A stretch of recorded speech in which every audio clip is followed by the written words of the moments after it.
Good morning, I'm Dave Kennedy. No? Sorry, a little shorter, a little rounder. Sorry about that. That means I have to do a talk now. So, what your infrastructure can do for you. No. My name's Pete Gay, president of ISSA Kentuckiana. I want to welcome you to Louisville Metro Infosec conference. Yay!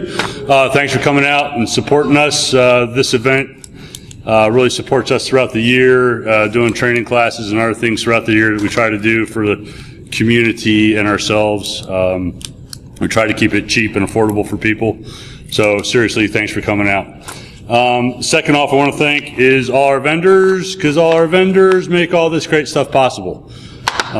Sometimes they get a bad, I don't know even how to say that, but yeah, I just want to say thanks to all our vendors. They're great people. They're the ones that really put this together for us and give us a venue to participate. Speaking of vendors, vendor bingo card, one each. Okay, go around all the vendors that are on here and get their little mark on each of their blocks. Put your name on the back or the front of it, and we'll put you in for a drawing. We got a $100 credit card, a $200 and a $300 credit card. And then if there's any of the vendors who have something they want to give away, that want us to give it away, we'll just do it via the vendor bingo cards. And that's what this is called, the vendor bingo card, zippity doo dah. So, yeah, cool. Simply said.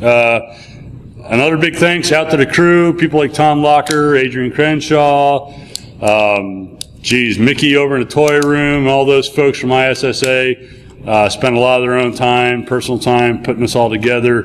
You'd be surprised. We try to keep this fairly lean. It's not real fancy. We try to get good content, good speakers, like Mr. Kennedy.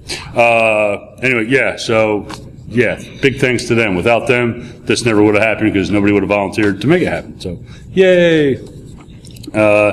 Last but not least, ISSA. If you don't know who we are, you can go out to issa.org. That's the international website. A lot of good information. Information Systems Security Association. The Kentuckiana chapter, we meet at Tech Systems over on, North Hurstbourne, once a month. If you go out to issa-kentuckiana.org, that's a real small URL. That's our chapter website. You can see our meeting times and other events that we have going on. Come on out. Join up. It's great. You get a free lunch, good talk usually every month.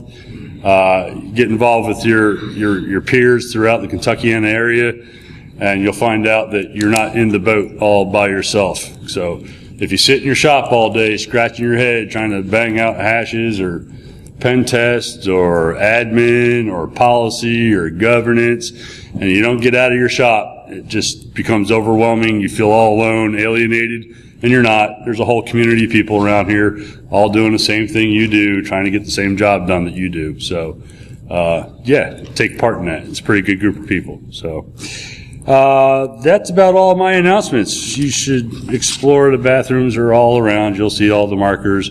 Lunchtime. Lunch is by plate this year. No buffet. It'll be a plate lunch. So, make sure you herd up around in here. We'll have a little talk by Talus. Talus sponsored lunch for us this year. We'll give them an intro later. And then we have Ken White, OCAP project director, and he'll be our lunch keynote. So make sure you're back around here for that. All the other session rooms will be shut down by then. Last but not least, if I talk to you about running a camera rig for Adrian, kind of see me directly after this or after. I'll be in the back by the reg table or whatever. I want to hear Dave's talk too. So, but yeah, I greatly appreciate you all doing that. That way we can have all the sessions recorded, and then they'll be out on, most likely we'll put them out on Iron Geek's website, but there'll be a link out on our website to that website. You can watch them over and over and over again. So cool. All right. So without further ado, I just want to present a guy I've met probably, around 2008. It was Churchill Downs. I met Dave and Martin and Adrian. I kind of knew from ISSA, and really great guy when it comes to information security and as a human being. Dave Kennedy, come on up. He's our keynote this morning.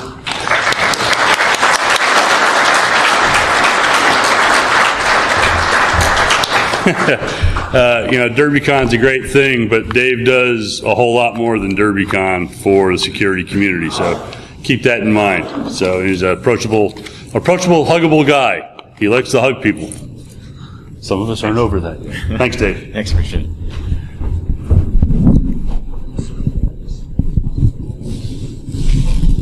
See if that works. All right. Good morning, everybody. How's everybody doing? I appreciate you coming out early in the morning on I think it's Tuesday, right? I have no idea what day it is. We've been pulling all-nighters getting ready for the conference, but that's right. Is it Talk Like a Pirate Day? Oh man, I would have prepped. I would have rehearsed if I could talk like a pirate. I'm really bad at pirates. But no, I appreciate everybody coming out and early in this morning. I promise to make it a fun and entertaining talk for you folks. But one thing that's important that I wanted to get off in this talk is understanding what's going on today as far as attack vectors and how for us as attackers, defense is getting better. And a lot of the things that we do as far as changing our tactics and how we emulate legitimate traffic, we're getting better at that as well. And so, today is really looking at what are the layers that we can put into our infrastructure to really start to detect a lot of the attacks that we're seeing today. And it should be pretty fun and exciting. Just a little bit about myself. I started TrustedSec in binary defense. There's a booth right outside for the TrustedSec side. But long story short, we're companies based out of Cleveland, Ohio. But we have folks all over the country. We have a lot of folks here in Louisville. And TrustedSec is an information security consulting company. So we do everything from source code analysis, penetration testing, red teaming, zero-day research, all that good stuff, all the way to advisory services. So we have QSAs on staff and folks that focus on risk assessments and program maturity assessments and all that good stuff. Binary Defense is a 24/7 monitoring and detection company with a managed endpoint detection and response tool out of Hudson, Ohio. So we have a 24/7 security operations center and all that good stuff. But it's funny is actually most recently, I didn't add this on there yet because I'm not really supposed to talk about it. But if you were to ask young Dave Kennedy, when he was in high school, wearing Pantera shirts and programming video games in the basement of his house and skipping school instead of doing sports and things like that, would he ever be in a rap video or help direct a rap video? The answer to me, I would spend all my money betting on no, that would never happen, and I would lose that bet.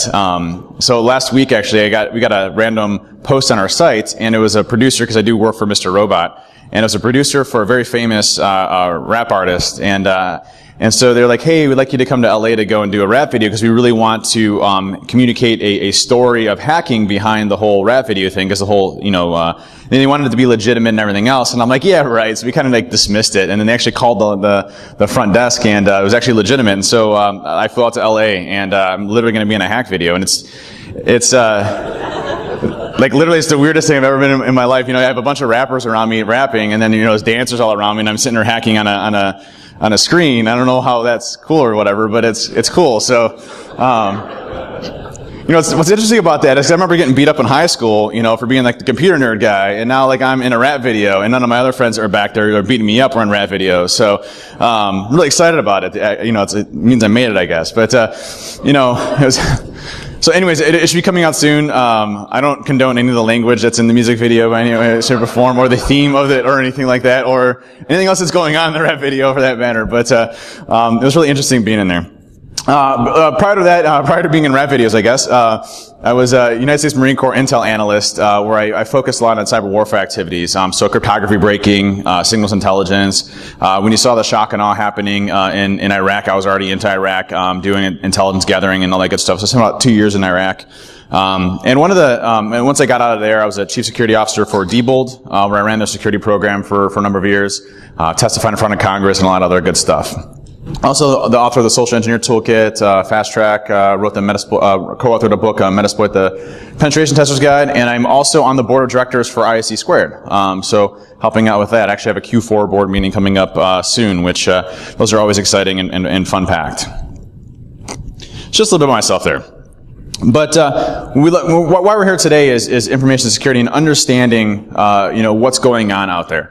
And if you look at a lot of the different types of attacks that are happening, what we call the tactics, techniques, and procedures around attackers, they change frequently. You look at a lot of the different types of attacks that happened just recently with the RTF bug, where you can get remote code execution through Word docs that are actively being exploited in the wild. Or you look at, what a lot of the researchers are doing, like Enigma published a way to do lateral movement via DCOM in Word documents or Office documents. The techniques both on the research side and what attackers are doing are continuously changing. And what's interesting is our security programs are not designed to detect those types of changes. They're designed to detect, attacks of the past, methods that we look for, like specific exploits. A lot of people are still focusing on building detection out for Eternal Blue, which is, months and months and months and months and months ago, versus the actual patterns of behavior that we see for a lot of the attacks. And so the techniques change, and what's interesting is a lot of our focus goes into the Security Operations Center of just keeping our SIMs up to date or keeping our infrastructure up to date, not focusing on the new techniques that come out or the methods that come out in order to detect, legitimate attackers. You look at groups like Fin7 that continuously change and morph their attacks, almost on a weekly basis. Like the Copter stuff, where they would use fileless persistence methods of using registry enabled methods for PowerShell injection. Those are things that have been around for 5 years, but we're still not building our detection criteria off of what's actually happening in the wild. And that's difficult because we don't always understand that and the methods that attackers use to build the detection and to actually stop a lot of these different types of attacks that are happening. And so if you look at what's out there, we talk about threat modeling and understanding our threats and understanding who the attackers are. Most of us don't understand the capabilities of those specific groups or who are specifically targeting us or may target us in the future. And so if you look at any country, the ability to develop, attack patterns, the ability to get into our infrastructure, organized crime, different groups that are specifically going after organization based off of our demographics, those are things that are somewhat of an unknown. And we look at our risk assessments that we build out, and we look at our threat models that we build out, and they don't take into account a lot of the considerations that there are around the different types of attacks that we do. And so now we are trying to build, defensive walls against our entire company when we don't even know what the threat is, and the types of attacks that these specific types of attackers are going to leverage. And so if you look at understanding our threats, there's a large unknown right now. Are we going to get attacked by, our web applications? Are we going to get attacked by our end users? Which end users? How are they going to move across our network? Do we even know how attackers move across our network in order to detect those types of attacks? These are all things that make it very difficult for us in an organization to prioritize and understand the methods of attacks that go on.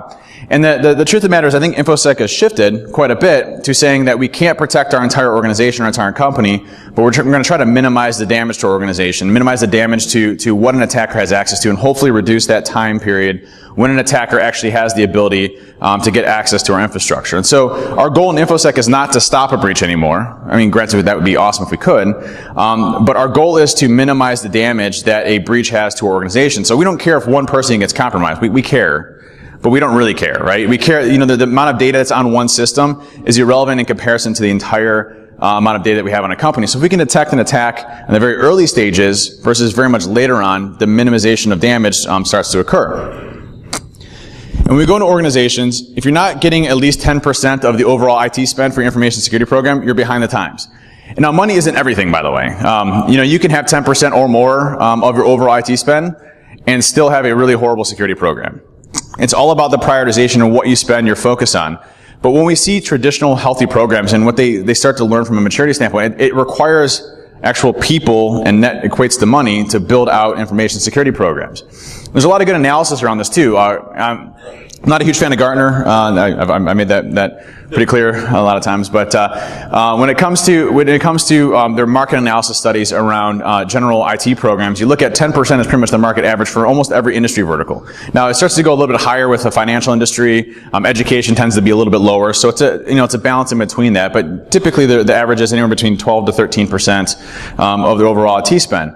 And why that's important is again, money isn't the most important piece of it, but having a budget to allocate to people so that you can actually build out capabilities, you can focus on specific priorities instead of adding new pieces of technology. That's the easiest part, by the way, in companies. Buying a piece of technology, slapping it in, and then not appropriately staffing it in order to get the right amount of value that you need to out of it. And so if you look at that, we have this little bit of a whale here when it comes to the overall spend. And then you have countries that we're not even close to being designed to handle. Would anybody have detected Eternal Blue when it came out, before it was ever discovered in their environment? Are we designed to handle NSA 0 days? No, right? Or Russian 0 days? Now what's interesting about the whole Shadow Brokers piece, if you didn't follow the whole thing, So there's the equation group, right, which is the NSA, and then you have the shadow brokers, which is loosely attributed to Russia, but no one really knows exactly who they are. We think it's Russia, but we're not sure it's Russia. No one's really publicly come out and said it's Russia. But motive-wise, it would seem to be that, or somebody very disgruntled in the NSA that leaked a bunch of information from the NSA. But obviously the NSA has information warfare capabilities. What's interesting is if whoever leaked this, and let's just say hypothetically it is Russia, if they leaked all of these 0 days for the NSA arsenal, that means they have equal or greater, capabilities in the same way to burn that type of stuff and not care about it. So you have capabilities out there, and by the way, the NSA I'm sure had many more tools than that was actually published or leaked out there. We're not even designed in information security to handle these types of things. But what's interesting is that the NSA, the way that they hack, the way that Russia hacks, is very different. It looks like the NSA is very much focused on developing, covert tools, command and control infrastructure, what they call implants. And then you have, 0 days, which are their main entry method into the organization, right? So, hey, I'm going to fire a 0 day off, going to compromise them. And then from there, what am I going to do? Well, I'm going to establish command and control, and I'm going to move to other systems.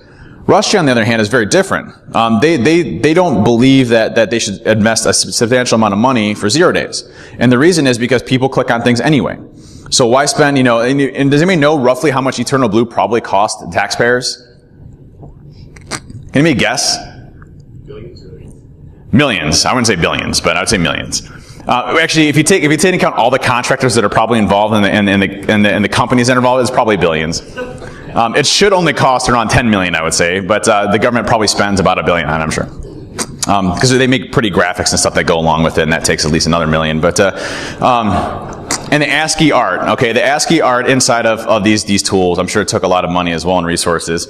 There's really good ASCII art too, but when you look at these capabilities that the government have, they have unlimited budget, they have unlimited spend to go and actively go and do this. Now Russia, believes more so on, hey, I could just phish somebody and compromise them that way, and I don't have to worry about burning. If I get burned, I just build a whole new infrastructure. So we're actually behind the times in the United States around how we actually hack, because that's the old way of hacking. Russia used to do the same thing as us when it came to 0 day development, and now they're only using it when they absolutely have to go the 0 day route. So, we need to change our tactics more so around going after individual people. Now, what's interesting about even Eternal Blue, or what Russia would use in their specific capabilities, they have to follow very specific patterns of behavior, very abnormal patterns of behavior in your environment. The NSA, when they compromise one person, do you think that one person is what they're going after? Let's just take a look at some of the data. It was like the SWIFT infrastructure that they're going after. Look for money laundering and individual bad folks that are spending money on certain things that they can track. It's always about following the money. With the NSA, you hack one person, that still doesn't give you access to the SWIFT backbone. You still have to break into other systems to get access to the backbone. So that is what we call lateral movement, right? Lateral movement is a very abnormal pattern of behavior in your environment. You shouldn't see Bob in sales now moving over to Mary in IT. That's not normal behavior. And now why is he going from Mary in IT to 500 other servers until they get access to the data that they need? So even if we couldn't detect the very specific 0 day method that they got access to, we should be able to detect when they start moving to other systems and start exhibiting those patterns of behavior. Command and control infrastructure can sit there for months or years without ever activating or ever using. We may not detect that, but as soon as they start moving to other systems, we should definitely be able to snag them. Now, what's interesting with the whole North Korea thing as well is North Korea does have the same type of capabilities. Now, very immature in nature as well, but all countries have these types of capabilities. You have Iran, you have Russia and China, all these other ones that are out there. Obviously, the United States. And right now, with a lot of what's happening with North Korea, there's a lot of concern that if we launch, attacks against North Korea, they may shut down part of our infrastructure and stuff like that, which is possible, but I highly doubt it. But what's interesting is we have the same type of capabilities to go after North Korea to stop a lot of their attacks as well, using the attack vectors. Now, I'm going to show you a video real quick, and I'm going to try to hold this up, the sound up to the video itself, to see if you can hear it. What's funny is I like this one. This is one I did on CNN recently. And a funny story behind this is I was on vacation with my wife and my kids to go see my grandma in Michigan. And we did like an Airbnb where we rented a place or whatever. And it was right on the lake, on Lake Michigan. And I had like literally 1 bar of cell reception. And the internet provider that I had there was maybe like 5 megs down, like 2 up. So it was real bad bandwidth and everything else, right? So, real bad cell reception and everything. Well, CNN calls me. And they're like, hey, can you come on the show to do something about North Korea? And I'm like, sure, I'm kind of, here and I'm in the middle of nowhere. There's no studio by me. Like, oh, it's okay. You can go and do, Skype or whatever. I'm like, okay. And so, Right. Well, so funny story. It actually worked okay somehow. I had my MiFi like out the window with a long USB cable trying to get the best cell reception that I could. But the funny story was it was like 6 in the morning, okay? And I'm inside this small, tiny house that we rented, and literally behind me are my 3 sleeping kids and my wife, okay? And I'm just praying to God that they don't wake up, and I have one of those moments where the guy, the kid walks into the room and starts, And so I'm like, I tell my kids the night before, I'm like, whatever you do, don't make a sound, don't make a peep. I don't care if you're up, like I'm, doing the whole dad voice thing. And, literally it went off without a hitch, thank God. But, literally if you look at this, you'll see I'm inside of a small house, and, behind me, like literally like one room to the right is all my kids sleeping, and then my wife on the other side, so.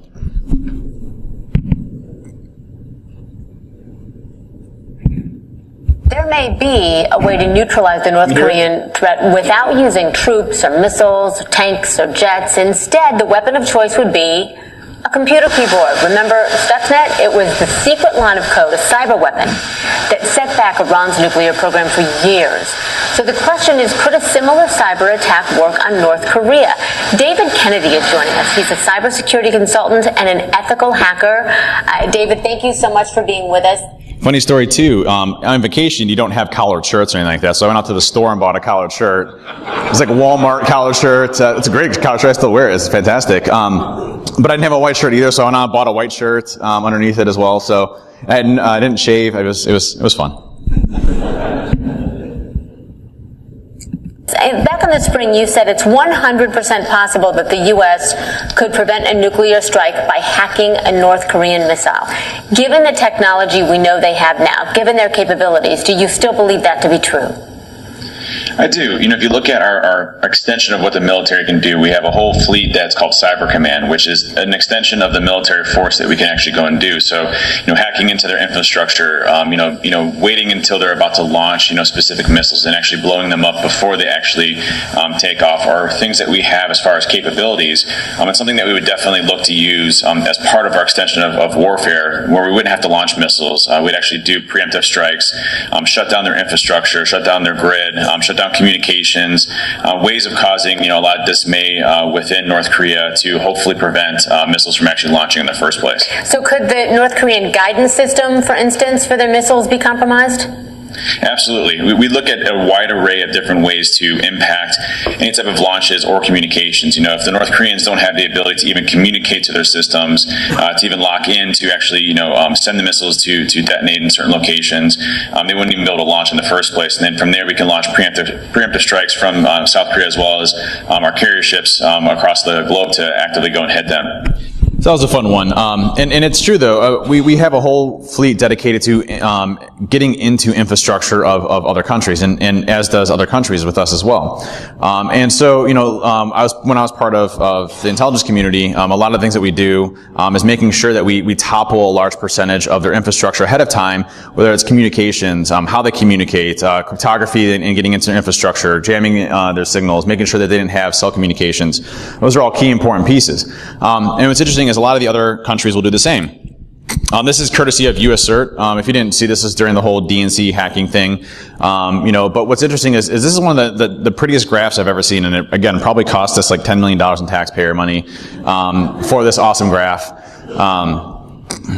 Probably not joking on that front, but what's interesting about this is they put together a chart around how Grizzly Steppe works, and that's attributed to Russia. And what's interesting about them is it's no real different than what we do as attackers. We will set up an infrastructure that is burnable. We don't care about the infrastructure itself. We set it up. It may be compromised infrastructure. We build up reputation. So we get around your web content filtering. We may classify it in certain areas. So if you're doing uncategorized on your web content filtering, we'll categorize. There's actually great tools out there, by the way, so that if you do web content filtering, through like a, Barracuda or, Blue Code or those types of ones, there's classifications in there that you allow. And a lot of folks will actually disallow uncategorized, which is a great step, by the way. If you're not disallowing categorized, it actually reduces a lot of spam efforts there. But what's interesting about, what a lot of these more targeted adversaries will do is they'll buy up domains that have already been categorized before in the past. So it'll be a domain that has expired and it was already has good reputation. It's been established for a long period of time. time, and it's categorized. And so that's the same thing we'll do. We'll go and buy categorized sites so that we get around, content filtering and all that good stuff. And so that's one step, making the infrastructure and building a burnable infrastructure that's specific towards you. So doing research on your organization. I'm sure nobody here is on LinkedIn. I'm sure nobody here puts anything about their prior experiences in LinkedIn, or any of the technology that they use at the current company. So if you're using, Cisco devices or Arc sites or whatever, and the times that it was implemented or how sophisticated your programs are within the environment, I'm sure none of that is out on LinkedIn at all, about your company. I'm sure you're not linked in with sales folks that you partner with, or your partners of companies that you do work with, like Symantec or anybody else. I'm sure that's not happening either. So we can't build good profiles off of anybody, and the technology that you already have, and the types of technology that we have to get around. That's not possible for us to do. It's all sarcasm, by the way. And so, we build our profiles off of your environment, especially if we want to get into you. If we're very specific off of you, going after you as an organization, we're going to build a very, very specific attack profile. And then once you do that, you craft up an attack, and it may be an embedded document. Still to this day, macros are still very, very prominent. And so if you've disabled macros in your environment, has anybody here disabled macros in your environment? Because I want to give a standing ovation. Is anybody? Nobody here has gotten rid of macros in their environment. I know, it's hard. It's so hard. We want to. But macros are still very much a common method for exploitation. But also, so are web content. So getting somebody to click a link and going and getting access to a web environment from there, dropping things. One good thing that you can do right now, like literally that will have zero impact in your environment, is blocking what are called HTAs, .hta extensions. If you're seeing a download of a MIME type of HTA, just block that. That's what's being used right now by Copter and a lot of the other drive-bys. It's high content files that are being used inside of there. So hopefully you're blocking it. Anybody blocking HTAs? Block them right now. It's not going to break anything, I promise you. They're not used. It's like literally, there's a book that I saw. It was from like 1997. And this is, those huge hacker books, right? They're like, million lines of code, and it's like literally a big thick book, and it's got like rainbow colors on the front. And you go inside of it, and like on page like 972, it was like, hey, you can use HTAs to get code execution on systems. And that was back in the 90s, and we're still using it today. And it's not used by anything out there, but it's a way of getting remote code execution. So I definitely recommend just blocking HTAs in your extension types. But if you look at the methods that we use here, how do we build, and once somebody clicks a link, you get command and control infrastructure, and then from there they move to the actual targeted systems that they need. Now, how do we build an infrastructure here that can stop these types of attacks? Ones that are very precise in nature, ones that are designed to get around our defenses, and ones that are designed to go after information that the attacker wants. How do we do that? Now, if I were able to solve that, I wouldn't be here right now, right? I'd have an island somewhere, because I built some piece of technology that has artificial intelligence and machine learning and stops everything, right? That's also sarcasm, by the way. If you look at what we can do on our side, those things that we can build in our environment that make a good program to design to just stop a lot of these different types of things. One of them is protection, right? Okay, we know that. We try to protect as much as possible. And protection is one of those things that continuously changes and moves. We have different technology that may go in place in there. Our detection being a second piece, and deception being a third. And I'll talk about these points very specifically in here in a second.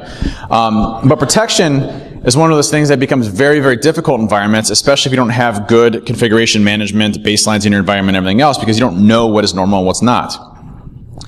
And if you look at the current methods of the protection, they vary. Everything from being next generation stuff, all the way to, traditional antivirus and everything else that we see in there, when it's really more of the same. What's interesting about what we're seeing now with the whole machine learning movement is it's really not machine learning. It's just big data analytics. There's no machine learning components to what we see today yet. And now, believe me, it's going to be there. But what's interesting is if you look at what antivirus had to be in the 90s, antivirus had to be signatures, right? And there wasn't a huge amount of data coming in as far as hackers were going. So you could build signatures for big types of pieces of malware that were coming out, and signatures were okay. But signatures had to be 100% right all the time. What we've said is that, well, it's not possible to be 100% right all the time anymore, and we're going to flip that model. What machine learning is doing is saying, okay, I have, let's just say, 10 million endpoints that we have as far as customers. We're going to take all that data of all those 10 million endpoints, And we're going to send it back to some conglomerate big instance in the back, and we're going to take a look to see whether or not we've seen this binary before in the past. Is it something new? Is it code sign? Does it have any of these patterns of behavior that we see out there that would exhibit it being a high reputation or low reputation? That's all we're doing nowadays. It's not machine learning. It's just basically taking 10 million endpoints, popping into a backend infrastructure and saying, does it meet this criteria?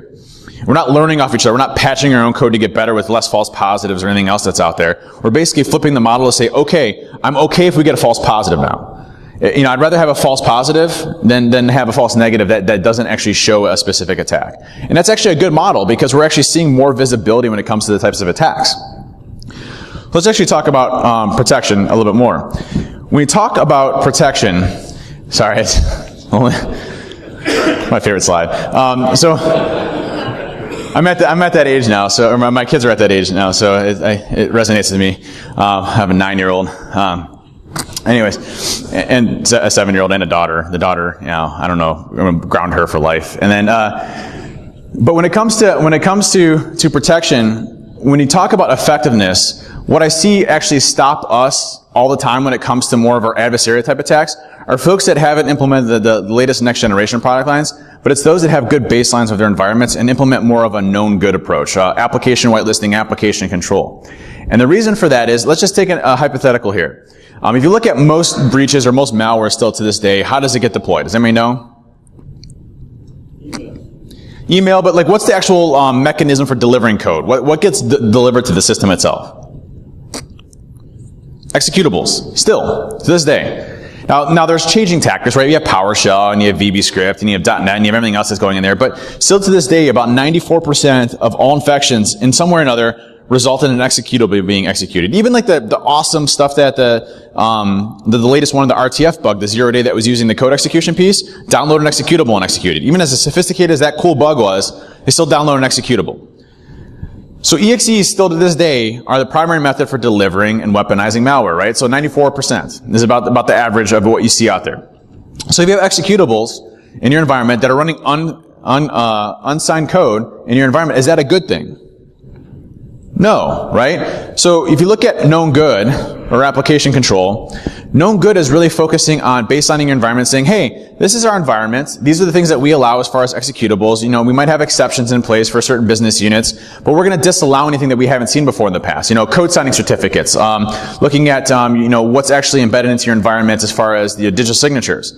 And we're not going to allow anything else that doesn't happen unless it goes through an approval process. Now, what does that do if you implement something like application whitelisting, which, by the way, I understand is a pain in the butt. I understand it's something that's very difficult in your environment because you have a large environment with a lot of things in there going in place and a lot of things changing, but it is doable. Now, if you have that in place, what does that do? Reduces 94% of the noise, right? So now you're just taking 94%. Let's just say it's not perfect and it's like 92%. Is that bad? No, so now you have 92% less noise. And all you had to do was go through some hard work, right? I know it's hard for us to do that in InfoSec. It is difficult because you're changing business and stuff like that, I understand. But it's a lot of hard work, but that's like 92% of the noise. So now you're only focusing on 8% now, right? And 8% is a much easier clip for us in the security industry to handle than 100%. So now if I have 8%, and now I can focus on the 8% of detection, to say, okay, I'm gonna reduce the noise to 8%, and I'm gonna focus on my awesome detection so that in the event that they get around and they're not using executables or binaries or things like that, I can now detect 8%. And now you have a much more sustainable program, and then there's an even cooler thing you can do at the end called deception. So let's talk a little bit about detection. Now with protection, some good stuff you can do with detection. I love it. Detection is my favorite thing right now. Like I'm a hacker by trade, right? Breaking into stuff. But what I love is detecting myself. Like that's the coolest part. Like, hey, what evidence did I leave on the system? Because I can get better as a hacker, right? I'm like, oh, I'm going to change my technique here so it looks like more like this, and I don't have to worry about it anymore. And so what's interesting with protection is there's already things built into your environment. Like you have application whitelisting already built into Windows. If you're using Windows 7, you have app blocker and software restriction policies. If you're using Windows 10, you have device guard and device control. So there's things that you already have built into your environment that you can leverage to do application control and application whitelisting at an enterprise level. There's also third parties you can leverage with that as well.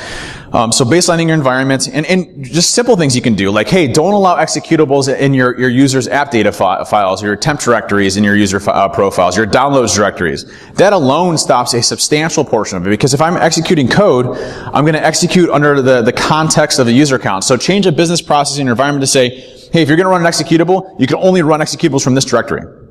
Then all of a sudden now you've just limited the whole to just one folder. Again, maybe it's 90% now. 90% is still a lot better than 94%, right? Or 90% less is better than 94% of your total noise. So there's small things that you can do right now just to limit those. Because if I'm going to execute code, it's going to be in temp directories, it's going to be in download directories, it's going to be in my app data. If you look at the latest one with the 0-day piece of it, it executed in the app data folder. So basic things that you can do to really minimize the amount of impact that you have there. Also, PowerShell, good example. Do your regular users need to leverage PowerShell? I say regular users. No, right? So why do we allow PowerShell to ever be executed? We made our downward. Good point. So don't disable PowerShell, right?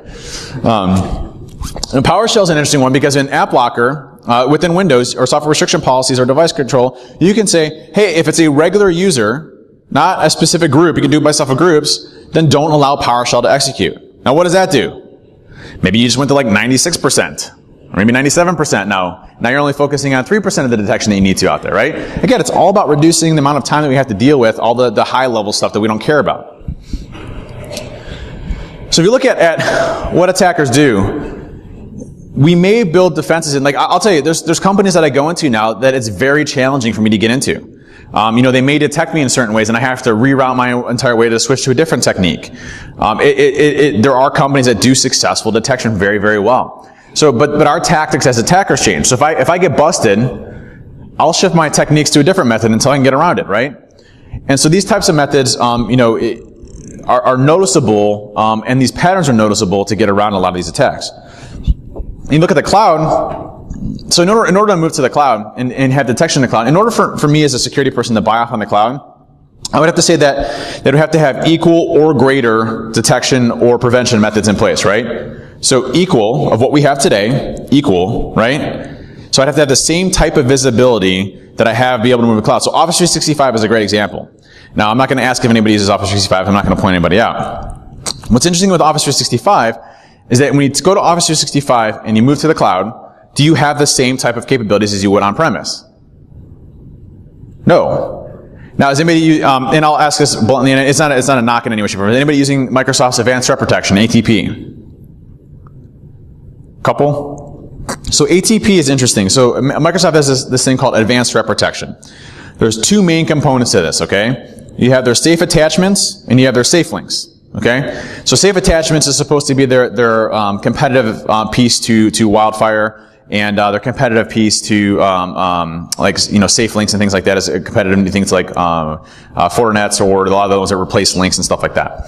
What's interesting with those two, and this is not a knock on Microsoft, the scale to Microsoft size, there's no way to implement this properly. They have so many customers and so many users and so much data going through that doing it the right way is not possible in their environment. So let's take a look at safe links. What safe links does is when you get an email, and this is again their advanced threat protection feature, when you get an email in, you get a link, okay? And that link is now rewritten. So when you hover over that link, what does it say? It says Microsoft Safe Links. So first of all, why is that problematic? So if you get a malicious email, it gets sent to you, and what do we tell our users to do? Mouse over, right? However, now whether or not they actually do that or not is still questionable, right? But we try to tell them to do that, right? And so at least it's one control that we have in our arsenal of other ones that we try to educate users. So they hover over this link and it says, hey, it's Microsoft Safe Links with no other recognizable string in it whatsoever. So what does that do? It takes the education piece out of it, right? And now we're implicitly trusting Microsoft, right? Do we ever implicitly trust Microsoft? No, right? So what interesting, I did analysis on Microsoft Safe Links to see how well the protection fared up. And so when you click the link, what I would assume would happen is Microsoft would dynamically inspect the content of the website you're going to see whether or not it's malicious, right? Hey, is there exploit code firing? Is there downloaders? Is there Trojans? Is there anything that could be malicious in there? Like anything at all, like heap sprays, anything, right? No, it doesn't do any of that. Nothing. There's zero dynamic content inspection that is happening whatsoever when you click that link. Zero. What they're doing is basically a comparative analysis of any other blacklisted site that have been previously identified before in the past. So it's a static blacklist. So when you use Microsoft's Advanced Threat Protection, you click that safe link, it's going to say, hey, is this IP address and this URL, has it ever been associated with a blacklisted domain that we know about? Well, no. Okay, you're good. That's it. So I was running sub 7 from the 90s and it wasn't picking it up. I was running a heap spray from MS14037, which is a memory corruption flaw in Internet Explorer. Didn't detect it. Downloaders, everything you want to. I was like, hey, this is a virus site. I put this is malware, and I put made it look like an old GeoCities website from the 90s. About as bad as it can get, and it still didn't flag it. So interesting, right? Same thing for safe attachments. Safe attachments is also an interesting one. It inspects the content. First things first, when you get an email with safe attachments, guess how long you have to wait before you can open it? 15 minutes. So when you get an email with an attachment, business-wise, is that acceptable to wait 15 minutes for an attachment to be opened? No, right? We get killed in that happened. And we implemented that, and it was 15 minute delay before you, and it actually says, you can't open this because it hasn't been done with safe attachments. Please try again later, or whatever. Wow, that's interesting. Okay. So then, I take a look at it and say, hey, how well does it do the sandboxing piece of it? Not very good. You can basically, if you can get around Windows Defender, you can get around their sandboxing techniques. So, easy ways of getting around stuff like that. There's not really much on the safe attachment side. So do we have equal protection or visibility in Office 365? No, but you can get better at that. You can augment it with a third-party service that actually, does proper inspection and content filtering and maybe send it to Office 365, but getting those logs off is a pain. Those are things that need to become important when you're having these discussions around cloud environments. Now, I'm not opposed to cloud. I just want to have the same type of visibility or put garbage data out there that we don't care about. Either way is fine with me. Doesn't matter. So let's talk about some good detection capabilities. Lateral movement. Now, lateral movement is a key piece here. A lot of folks focus on very specific attack vectors when it comes to lateral movement. DCOM lateral movement, WMI lateral movement, a lot of other methods for that, okay? But what you can actually do is if you have a SIM, or you're actually forwarding logs from your endpoints, which is really important, by the way, so please forward logs from your endpoints. You don't do all of them, just some of them, right? One of the good ones is event log 4624. And if you look at the piece there, the count name NTLM-SSP, if you add that into there, that's how you detect past the hash. But anyways, if you take the count name NTLM-SSP out, and you just look for event ID 4624, login type 3, with key link 0, that means somebody is remotely logging into another system, right, with a network login account. And the 0 means they're using a lower level protocol such as SMB or RPC. Now, why that's important is you're not going to traditionally see those types of communications in your environment. You're going to have some of them, right? You may have scanner tools, things like that. But a successful login means that somebody has credentials, and it may be legitimate, but they're logging into another system. Now, why that's important is you can keep active states of who's logging into which systems, and when you start to see one machine logging into multiple systems and that you haven't seen before, what is that? It's lateral movement, right? Now, it could be legitimate. It could be, maybe a new service account, a new help desk account, or something that triggers that. But I'd rather spend my time looking at that than anything else in my environment. And it doesn't matter the type of technique they're using, whether it's WMI or DCOM. I still have to successfully log into a machine to authenticate to it in order to get that account to actively go and work. So a very easy way of going to detect it. If you're not using Sysmon, heavily recommend it. Sysmon's free. It's from Microsoft.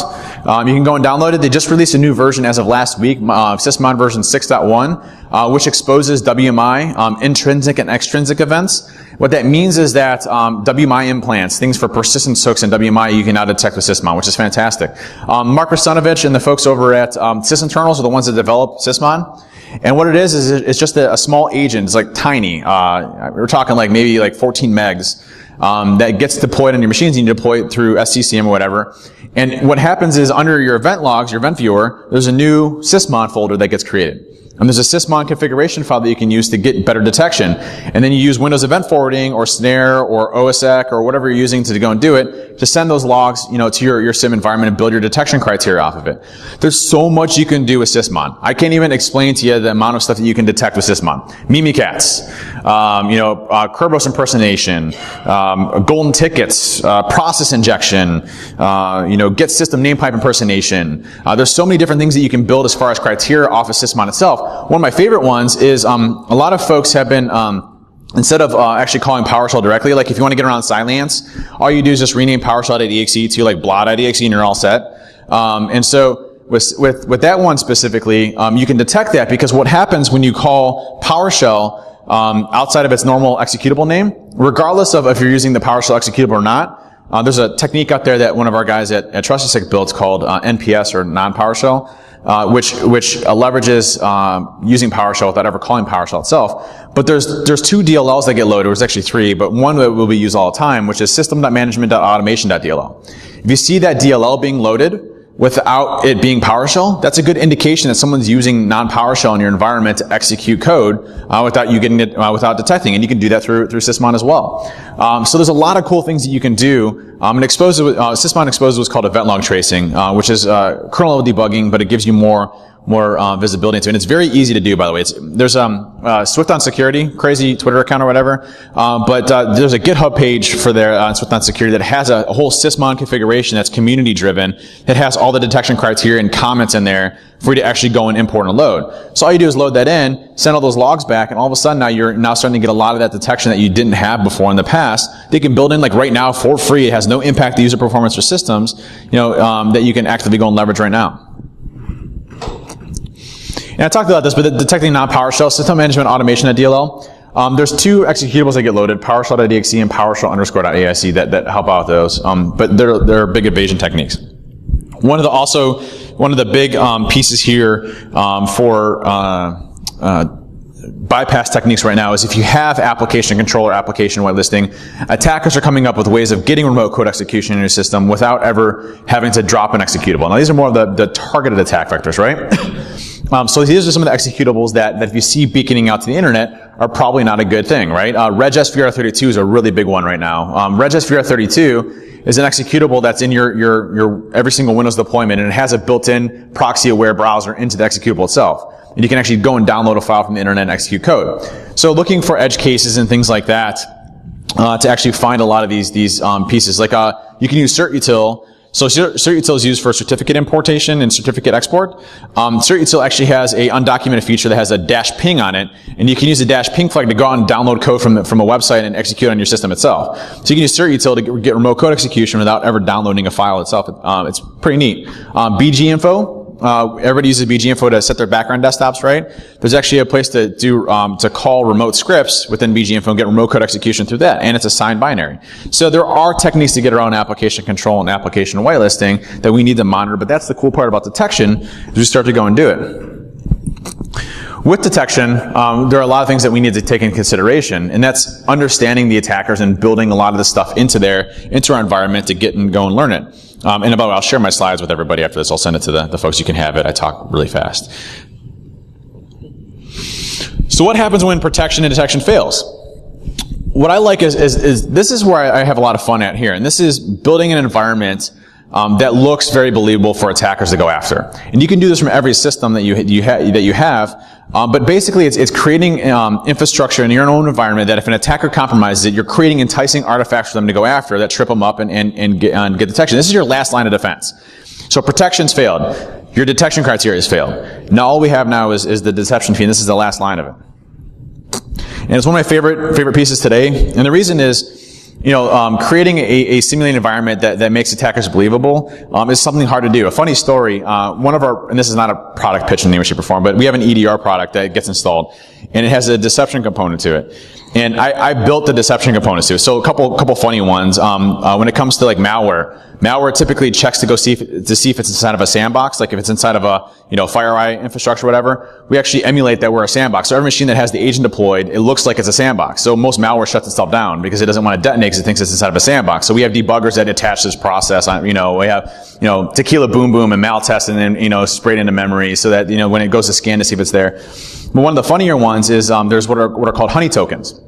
And I'll show you how to do this in a second. But honey tokens, there's a thing called multicast, LLMNR, and a lot of attackers will use a tool called Responder to listen for those broadcasts and actually intercept those credentials. So I was doing a pen test, and one of our customers, and they allowed me to talk about this, is the Cleveland Cavaliers. And I was doing a pen test for the Cavs, and I had my one box open, because when I hack, I have a Linux machine and I have a Windows machine. The Windows machine more for protocol emulation and stuff like that. My Linux machine obviously for the hacking piece of it. And I happen to have our endpoint agent Vision on it, and I was sitting there hacking. All of a sudden I saw this account come through over LMNR, and it was like, blah, blah, blah, blah, -DA. I'm like, oh, sweet, I finally got one. So I started cracking it, cracked the password, went to go use it, and I got an invalid, failed attempt. And I started looking at it. It was my machine that had Vision on it, got me with my own code that I wrote myself. Didn't even realize it. and got myself busted on it, which was not a good thing. So believable is important, right? And building multiple phases of that through each phase of the attack is really important, because you can build, hey, if they get tripped up on one side, okay, we'll have multiple other ones. So that as I'm going through the different phases of attack, from exploitation to post-exploitation, different phases of post-exploitation, lateral movement to end compromises, putting a bunch of fake information there is important. And it actually worked. Hackers went and targeted the French presidency during that period of time, and they created a whole environment that was dedicated to misinformation. So putting fake information out there around LinkedIn profiles, exchange infrastructure that had fake emails and stuff like that. Hackers went after that and actually tripped up them and had a bunch of bogus information that they thought they were getting access to. So it works. Like, it trips hackers up and spends a lot more time going after that stuff. And here's the phase that we can mess with them. Everything from intelligence gathering, so doing like fake LinkedIn information, all the way to exploitation and post-exploitation. We can focus on all these different areas. LinkedIn's a great one.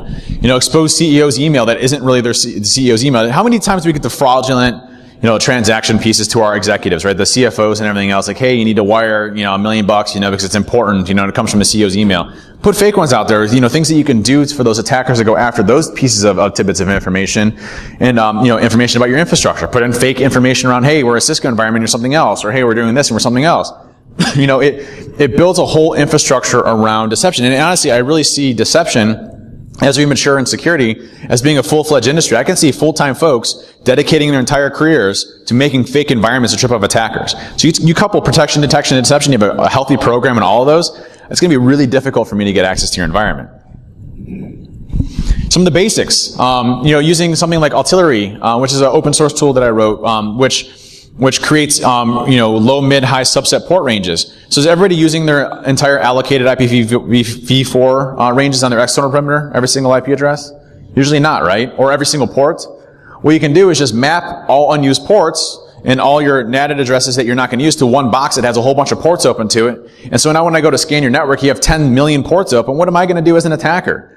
I have 10 million ports open? Seriously? Someone did that to me one time, and with my own tool, and I was sitting there freaking out because I couldn't differentiate. So I had a custom script that randomizes the time connections in order to figure out what was actually working. So you can mess up with a lot of things on that side and on the inside as well. So let's look at initial compromise. Why not create honeydocs? And a good thing that I'll do as an attacker is once I get a shell on a machine, the first thing I do is I go to the user settings, and I go to their documents and settings or their users folder, and I check to see if there's any cool Excel documents that have passwords in them. Right? So why not create a fake profile that looks like a service account or an admin account, and under there you have this awesome passwords.xls that is password protected with password, and every time they open it up, it beacons out to a server. Now we know there's a machine that's compromised, right? It doesn't need to be a legitimate profile. You can have that automatically create as a login script. Those are things that I'm going to go after as an attacker. And make it the most amazing. Like every single domain admin account that you have in there, put passwords for each one of those. Obviously make them BS. Right? Or if you want to do one that I always do a Honey account. And the Honey account, and I'll talk about this in just a second, but what you can do with Honey accounts is create a domain admin. Make it the most amazing domain admin ever. It's like the god of everything in your environment, right? Like it has every single group, domain admins, enterprise admins, and everything, right? Make it a service account, put the description saying legacy account, we need to fix this weak password in the description field. Do whatever you want to with it. Make it an enticing account, right? Give it a 700-character password and lock it in a safe. You don't ever need to worry about it. If you ever see a failed login attempt for that account, what do you know? Someone's using it, right? Put that username, but with randomized passwords across your entire environment, and wait. And wait and see what happens. And the way that you do that is there's a couple of really cool ones. There's what's called invoke run as from Fuzzy Security. Invoke run as, everybody familiar with the net only command with the command line you can use? Anyways, with invoke run as, what you can do is have it as a login script. So every one of your users gets it. And invoke run as, what it does is it runs a command or something in the background with the context of those username and a supplied password, but never authenticates the Active Directory. So why that's important is tools like Mimikatz, which extract passwords from clear text and memory, it actually injects that username and password into memory. So if I compromise a machine, I escalate myself to system accounts, and I go to extract that username and password out of memory, I see now that awesome, sexy domain admin account with a fake password, right? It's not the legitimate password. And what do I go to do as an attacker? I go to use that account, right? So easy ways of tripping us up in our environment on the deception side that really make it difficult for me to disseminate whether or not it's legit or not. You can do the same thing with Kerberos tokens, a lot of those other ones. There's a great tool out there that got open source for us. It was a leak from the CIA called Vault 7. And in that, great code, but in there's a way to watermark documents and have them beacon out. So as soon as they're opened, they beacon out and let you know that they're there. It's called scribbles. So you can leverage that, something like that, to see whether or not an Excel document is ever being opened that you don't ever want to see opened.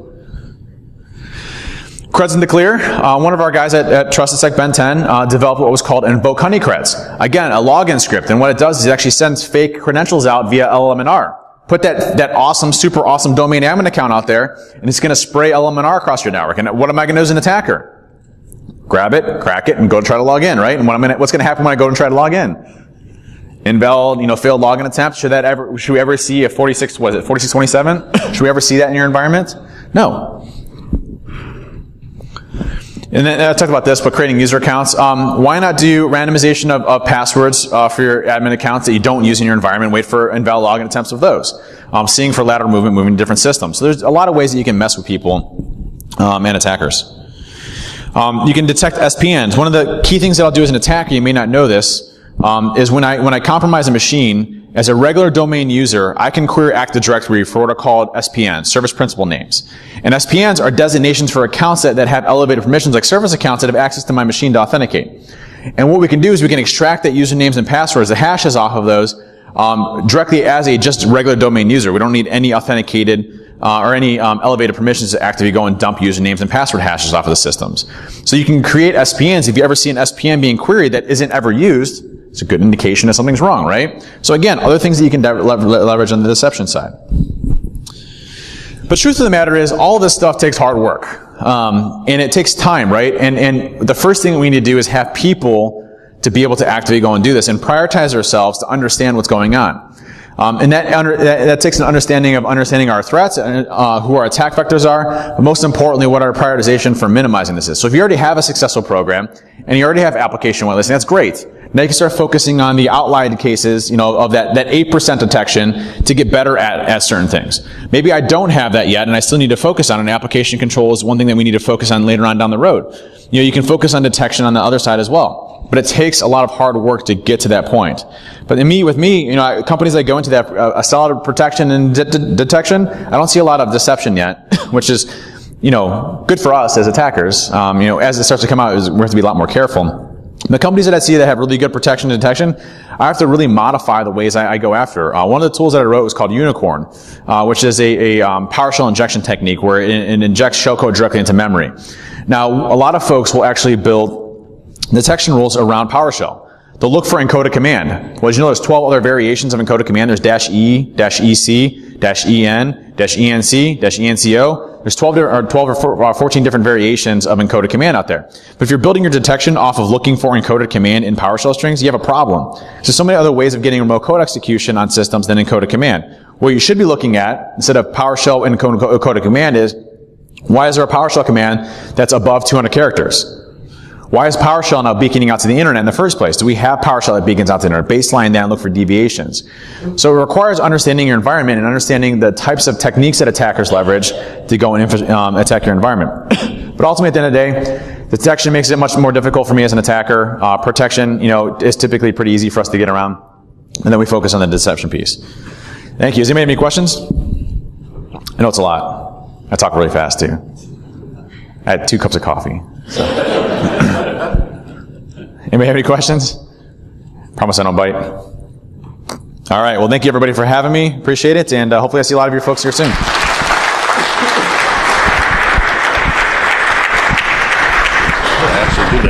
Thanks a lot, Dave. Appreciate that. Great talk. Okay, everybody. So you go out to your breakout sessions. 11:30 back here. Lunch is 11:30 to 12:30. 12:30 we'll start the keynote and a short presentation by Talis. Thanks. Let's get to it. Thanks, man. Appreciate it. Dude, that was a great talk. Seriously. Thanks. And the whole deception thing, that's,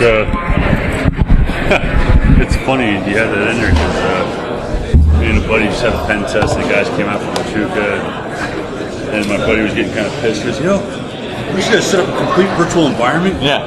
Because they always come out and they're like, yeah, just could you give us a switch and so we hook up in a private place? And he's like, yeah, I'll give him a switch. I'm gonna put that thing right in. Oh yeah. And Oh just, yeah. Let's see if they notice. You Yeah. know, I was like, maybe next year. Yeah. Just have to mess with them. Hey. I am. Yeah. Semper Fi. Hurrah. Yeah. Thank you as well. Appreciate it. I live out of Cleveland. I was stationed in Hawaii though, on K-Bay. You? What's that? Yeah. Sure. June, yeah. Yeah. It's awesome. Pleasure to meet you. Yeah, absolutely. Thank you very much. All right, Dave, thanks.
The answer is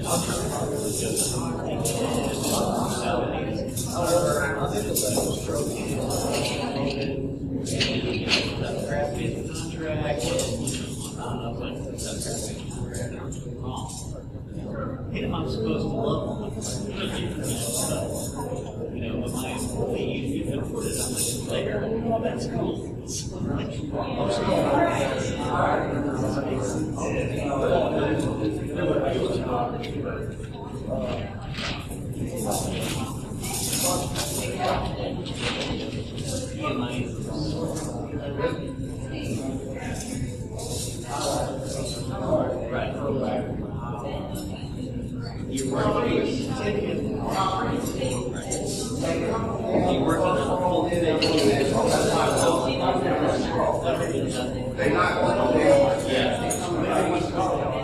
It has totally been